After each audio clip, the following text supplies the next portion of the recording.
The Death and Life of Great American Cities, and the Love or Disdain of Great American Cities.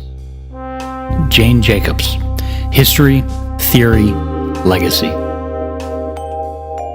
Born in 1916 in Scranton, Pennsylvania, she would move to New York with her sister in 1935. This was at the end of Depression-era dynamics in the United States. She attended Columbia University, where she studied sociology, history, architecture, and economics. She worked briefly for the State Department at America Magazine, and then moved on to work for Architectural Form magazine. It is important to note that she regarded herself primarily as an author, not as an urban theorist or city economics analyst. Her easy writing style, common sense voice in a literary narrative form allowed her to reach a broad audience. This writing style made her work accessible to non-academics outside the city planning or architectural academic world. It is important to note that the popular literary style of the era, which included the 50s and 60s, was that of the hard-boiled detective. These novels were prevalent and known by most Americans. These literary works centered on detectives working in the sordid underbellies of the seedier part of American cities. As she would note in her book, The Death and Life of Great American Cities, she felt a planner should focus on preservation and safety. This could foster diverse, safe, walkable, mixed-use neighborhoods. She paid special attention to both safety and older buildings, with opposition to auto-centric development. One of the earliest instances of her critiquing U.S. planners was when she was put on an assignment to cover the development project by Edmund Bacon in 1954 Philadelphia. She critiqued both the form and the displacement resulting from the development project.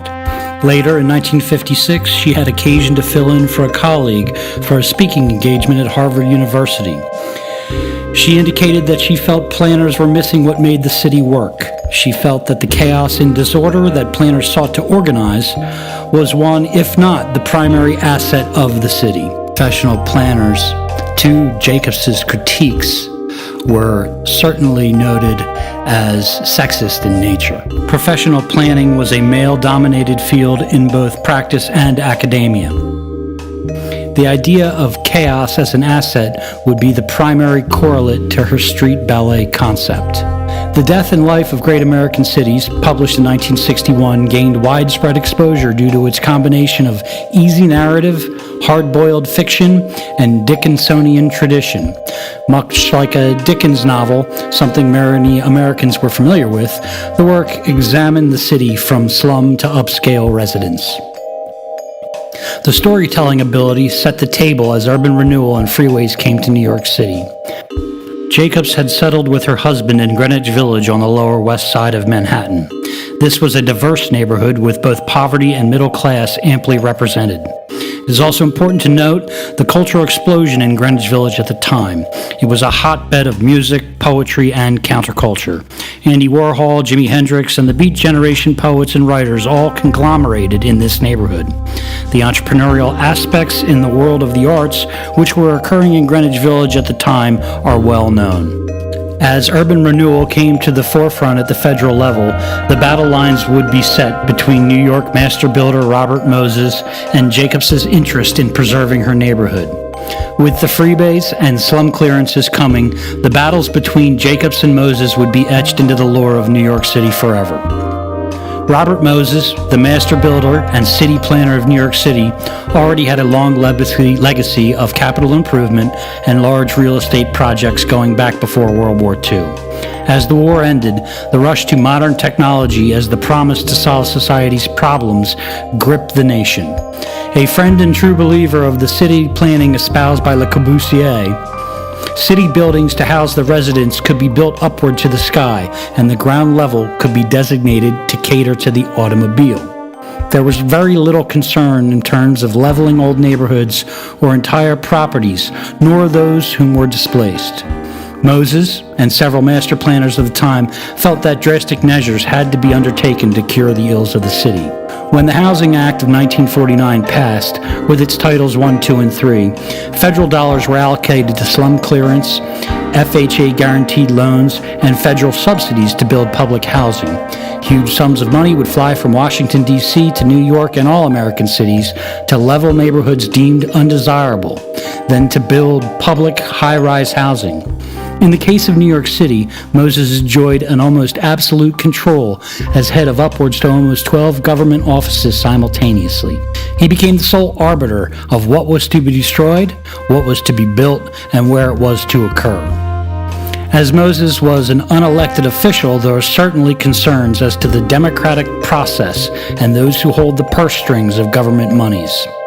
Champion of the car and the freeway, Moses also worked closely with American auto builders like General Motors to promote mutual interest. Famously, Moses would characterize the execution of projects in urban density of New York as work that, quote, had to be done with a cleaver or a meat axe. For Moses, the ends justified any means. The counterculture of the early 60s rising in America had a mecca in Greenwich Village, and this would provide the perfect foil for Moses' unaccountable powers. Moses had already been trying to complete freeway projects in Lower Manhattan for several years. The Lomax, or Lower Manhattan Expressway, would level Jacobs' neighborhood in Greenwich Village, as well as Soho and Little Italy, in order to make clearance for the freeways and new Corbusian-style high-rise public housing. With her skills for writing and public relations, Jacobs was well-suited to lead the resistance to Moses. She organized protests, sit-ins, community organizations, and other public engagements in order to support and bring broad publicity to the issue. On April 10th, 1968, Jacobs found a way to possibly stop the project once and for all. The State Department of Transportation was holding a public meeting to inform the public about the Lomax project and to solicit feedback. It was a pro forma meeting hastily scheduled so that the state could claim it had fulfilled its public engagement accountability obligations. A boisterous meeting, it ended with Jacobs storming the stenographer's table and tearing the meeting minutes up, claiming that this was no meeting at all. She was eventually arrested, but later the charges were reduced. Most important was that the battle had been won. The Lomax would not be built. Greenwich Village, Soho, and Little Italy remain today in 2018 as a thriving yet gentrified set of neighborhoods. Contributions of note by Jacobs to the field of urban planning include the street ballet. The street ballet being her concept of the chaos and disorder of the streets, as long as there's safety, is the ultimate asset of the city. Its functions in the neighborhood at the micro level served as its economic driver and measure of its health. She encouraged planners to replicate this rather than destroying it. This may be seen as an early predecessor to placemaking. Also notable is her concept of eyes on the street. The more functions, the better, regardless of what they are.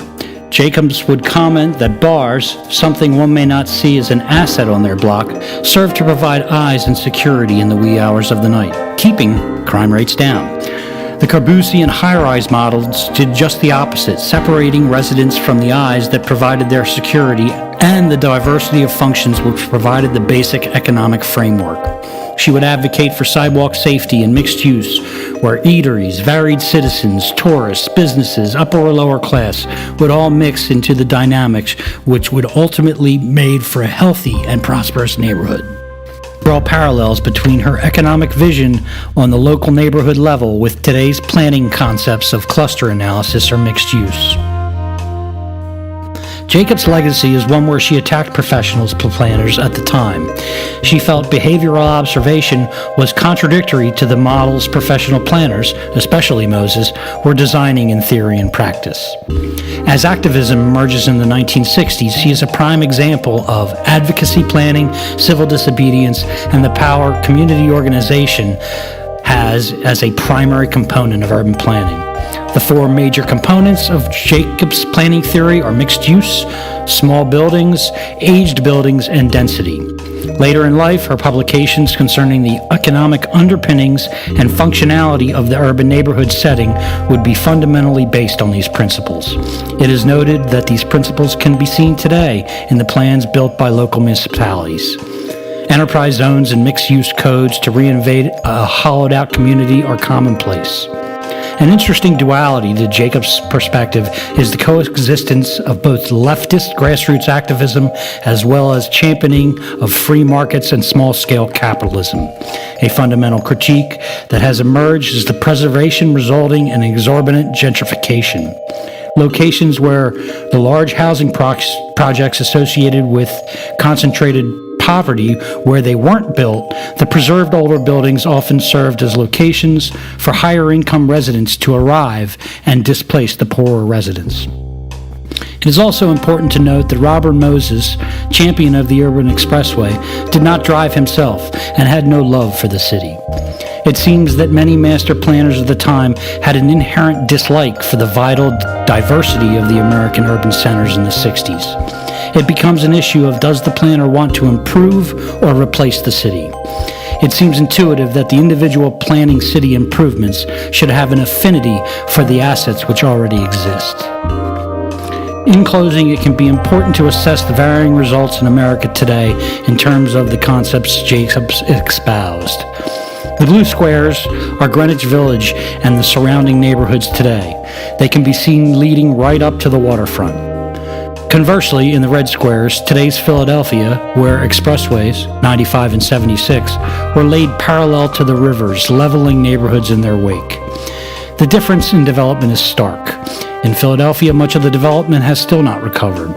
Only one need open a recent newspaper to see how Philadelphia planners, decades later, are still trying to reconnect the waterfront to the depressed bordering neighborhoods. What neighborhoods may have thrived had that not occurred?